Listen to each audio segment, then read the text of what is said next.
Hi hello नमस्कार. आज आहे संडे, तर आज कोळंबी बिर्याणीचा बेत आहे. तर छान अशी कोळंबी स्वच्छ पाण्याने धुवून घेतली. त्यामध्ये हळद मीठ ॲड करून ते 1 तासासाठी फ्रीजमध्ये ठेवून दिले. नंतर अद्रक लसूण मिरचीची पेस्ट, कांदा, टोमॅटो आणि फ्राय केलेला कांदा घेतला. मग एक टोप घेतला, त्याच्यामध्ये तेल टाकलं, खडे मसाले, कांदा, टोमॅटो, अद्रक लसूण मिरचीची पेस्ट घेतली आणि छान अशी लाल होसपर्यंत परतून घेतली.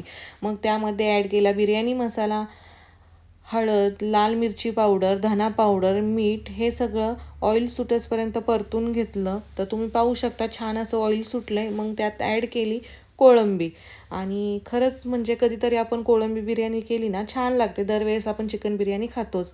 मस्तपैकी ती ग्रेव्ही तयार झाली. थोडी टेस्ट करून बघत होते, खरंच छान लागत होती. तसं म्हटलं तर मी स्वयंपाक छानच करते. काय स्पेशल असेल ना मी आवर्जून बनवते आणि घरातल्यांना पण खूप आवडतं जेवण आणि ते मला बोलतात तू बिर्याणी वगैरे बनव, छान बनवते. जाऊ दे, स्वतःची तारीफ मी स्वतःच करते. पण आवडतं, घरचे पण करतात तारीफ, असं काही नाही. आणि मस्तपैकी राईस मी कुकरमध्ये शिजून घेतला, कारण की जास्त कोणी खात नाही, आम्ही थोडेच आहे, तिघं चौघंच असतो. त्यामुळे मी कुकरलाच राईस शिजून घेते आणि पाणी कमी टाकलं ना राईस छानपैकी होतो. मग ती ग्रेव्ही तयार झाली, एका प्लेटमध्ये घेतली मी, कारण की मला दम बिर्याणी करायची होती थरची. मग छान असा कांदा, कोथिंबीर, फूड कलर वगैरे ॲड केले. त्यानंतर अंगणामध्येच पुदिन्याचं झाड होतं, थोडा तो पुदिना आणला, त्याच्यात ॲड केला आणि स्मेल पण खूप छान येतो पुदिन्यानी.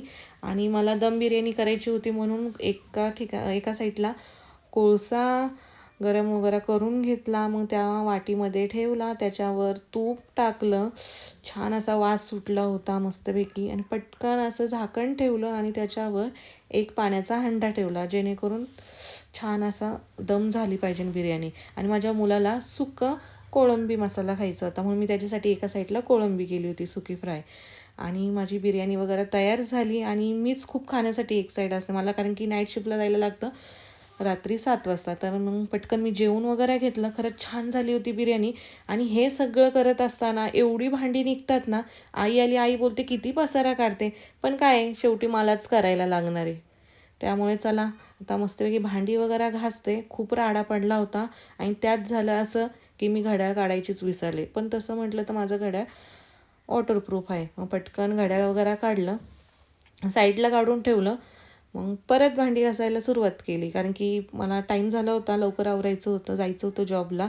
मग किचन वगैरे स्वच्छ पुसून वगैरे घेतला.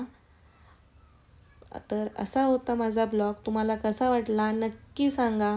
भेटूया नेक्स्ट ब्लॉगमध्ये. बाय.